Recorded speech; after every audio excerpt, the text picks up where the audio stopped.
और सीतापुर से एसडीएम हमारे साथ अमित भट्ट लाइव जुड़ गए हैं। अमित भट्ट जी, बहुत बहुत स्वागत है आपका जनतंत्र टीवी पर। इन सब के बीच एक अच्छी खबर आपके लिए ये है कि सीतापुर में करीब 21 मरीज अब ठीक हो चुके हैं। सिर्फ एक ही मरीज है जो वहां पर पॉजिटिव है। जी मैम, हमारे यहाँ कुल सीतापुर में खैराबाद में 14 लोग थे, 6 बिस्वा के थे और एक सिधौली तहसील के थे।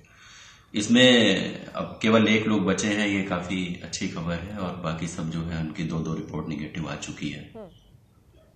बिल्कुल अमित जी, आपसे ये जानना चाहेंगे क्योंकि जिस तरह से देखा जाए, अगर हम पूरे उत्तर प्रदेश की बात करें, लगातार वहां पर कोरोना पॉजिटिव मरीजों की संख्या अभी भी बढ़ ही रही है और तमाम ऐसे हॉटस्पॉट है जिनकी संख्या भी लगातार बढ़ रही है। लेकिन क्या ये कहा जा सकता है कहीं ना कहीं एक प्लानिंग के जरिए जिस तरह से काम किया गया और जहां पर हॉस्पिटल स्वास्थ्य विभाग की तरफ से एक सहयोग भी मिला, और जाहिर सी बात है जितने भी मरीज है उनकी तरफ से भी सहयोग मिला ही होगा, क्योंकि तभी ये होना पॉसिबल हो पाया है। क्योंकि बाकी अगर इलाकों की बात करें तो वहां पर लगातार संख्या बढ़ रही है, तो किस तरह से ये चीजें सफल हो पाई हैं? मैम, हम लोगों ने डीएम सर के निर्देश पर लॉकडाउन का जो हमारा जो क्षेत्र था उसको पूरी तरह सील किया गया और कोशिश ये की गई कि लॉकडाउन का पूरी तरह पालन किया जाए। डोर टू डोर डिलीवरी हम लोगों ने कराया। उसके बाद हमारी चिकित्सा विभाग की 25-25 लोगों की टीम जो है लगी हुई थी बराबर, जो है जो कोविड हॉस्पिटल लेवल 1 का है हमारा खैराबाद में, वहां पर लगातार जो है इन लोगों का ख्याल रखा जा रहा था। हमारे साथ एसडीएम हमारे साथ बने हुए हैं। अमित भट्ट, जिस तरह से देखा जाए, आप लगातार बात कर रहे थे और मैं आपसे पूछ ही रही थी कि आखिरकार किस तरह से प्लानिंग की गई, क्योंकि लॉकडाउन का पालन कराना भी एक बड़ी कहीं ना कहीं चुनौती है उत्तर प्रदेश में, क्योंकि लॉकडाउन होने के बावजूद भी कई ऐसी राशन की दुकानें हैं, कई सब्जी मंडियां हैं जहां पर लोगों की भीड़ दिखती है। मैम, हम लोगों के द्वारा जो है एकदम डोर स्टेप डिलीवरी जो है, चाहे वो राशन की हो या किसी किराना की दुकानों की हो या दूध की हो, सब हम लोगों ने डोर स्टेप डिलीवरी जो है उसके माध्यम से सप्लाई सुनिश्चित की। इसके साथ साथ लोगों का जन सहयोग भी बराबर मिलता रहा और लोग खुद भी बाहर नहीं निकले। उनके द्वारा जितनी समस्याएं थी, हम लोगों ने हॉट स्पॉट में ही एक अपना कंट्रोल रूम बनाया था, उसके नंबर को सार्वजनिक किया गया। वहां के जो जनप्रतिनिधि थे उनके द्वारा फोन के माध्यम से हम लोग बराबर सूची लेते रहे जरूरतमंद लोगों की, और कम्युनिटी किचन हमारे लगातार चलते रहे। जिनको पास बनाने को कुछ नहीं था उनको हम लोगों ने 5 से 6 हजार पैकेट जो है रोज वितरित कराए। और इसके अलावा जो है जैसा हमारे माननीय डीएम सर का निर्देश है और शासन का निर्देश है, उसका हम लोग पूरी तरह जो लोग फॉलो अप भी हम लोग ले रहे हैं। जैसे हमारे डॉक्टर लोगों का सैंपलिंग वगैरह हो रही है, हमारे जो वेंडर जा रहे हैं डोर स्टेप डिलीवरी करने उनकी की जा रही है। इसके अलावा हमारे नवीन मंडी स्थल में जैसा कि शासन से निर्देश आया हुआ है, तो हम लोग लगातार उसमें भी सोशल डिस्टेंसिंग का कैसे पालन कराया जाए, तो लगातार जो है अभी एडीजी मैडम के निर्देश पर जो है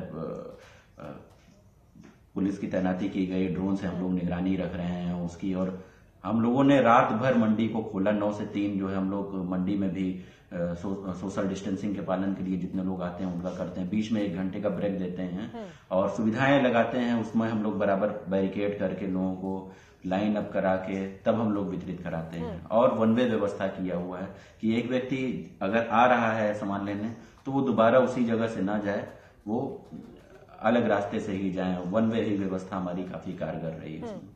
और इसके अलावा जितने हमारे वेंडर हैं उनका भी अभी 250 से ज्यादा हमारे हॉट स्पॉट क्षेत्र में जो है उनका भी परीक्षण कराया जा रहा है। और अब जितने ये सब चीजों का जो है फॉलो अप जहां जहां जो हमारे पुलिस की टीम के लोग हैं, हमारे प्रशासन की टीम के लोग हैं, हमारे डॉक्टर्स हैं, उनका भी जो है सैंपलिंग की बात की जा रही है। इसके अलावा मैम जो बाहर से लोग आ रहे हैं, जैसे कोटा से हमारे यहाँ 99 बच्चे आए, तो हम लोगों ने उनका ख्याल रखा, उनका बराबर फीडबैक लिया जा रहा है, उनको होम क्वारंटाइन कराया गया। उड़ीसा से हमारे यहाँ 300 लोग आए, 300 लोगों को हम लोगों ने अभी तो यहाँ क्वारंटाइन कराया है। वो लोग भी वहां पर भी होके आए थे। यहाँ पर पुनः हम लोगों ने एहतियात के तौर पर जो है उनको यहाँ पर क्वारंटाइन कराया है। अभी लगातार प्रयागराज और झांसी बॉर्डर एमपी झांसी से लोग जो है क्वारंटीन होके यहाँ पर आ रहे हैं। उनका भी इसी तरह मैम, जैसे ही बस आती है हम लोग बस को और उनके सामान को सैनिटाइज कराते हैं, फिर वहां पर उनको जलपान और भोजन वगैरह उपलब्ध कराते हैं। फिर वहीं से हम लोग मैम अलग तहसीलों में उनको जो है डिस्पर्स कर देते हैं और संबंधित एसडीएम को जो है बता देते हैं कि ये आपके क्षेत्र में जा रहे हैं। फिर वो वहां पर जो हमारे शेल्टर होम बने हुए हैं, बच्चे वहां पर जा रहे हैं। बिल्कुल। और कहीं ना कहीं जिस तरह से देखा जाए, अगर हम सीतापुर की बात करें और एक ही मरीज यहाँ पर पॉजिटिव बचा है, इसका पूरा क्रेडिट कहीं ना कहीं स्वास्थ्य विभाग और आप लोगों को यानी कि पुलिस प्रशासन को जाता है, क्योंकि जाहिर सी बात है आपने जब एक्टिव होकर काम किया और साफ तौर पर जिस तरह से आपने कहा कि हमने मंडियों में बैरिगेटिंग लगाकर, अगर वन वे है तो उसको वन वे ही रखा और जो लोग इधर से जा रहे हैं वो दूसरी साइड से निकलेंगे, इस तरह की आपने वहां पर व्यवस्था की, तो जाहिर सी बात है यहाँ पर ये चीजें कारगर साबित हुई और उसका रिजल्ट कहीं ना कहीं देखने को मिला। जी बिल्कुल। अमित जी, अगर बात करें, आपने जिस तरह से कहा कि जो बच्चे कोटा से आए हैं उनको लेकर क्या कुछ प्रशासन की तरफ से व्यवस्था की गई है, उनके ठहरने की, उनके राशन को लेकर क्या कुछ व्यवस्था की गई है? 15 डेज के क्वारंटाइन की बात उनको लेकर की जा रही है कि 15? हाँ जी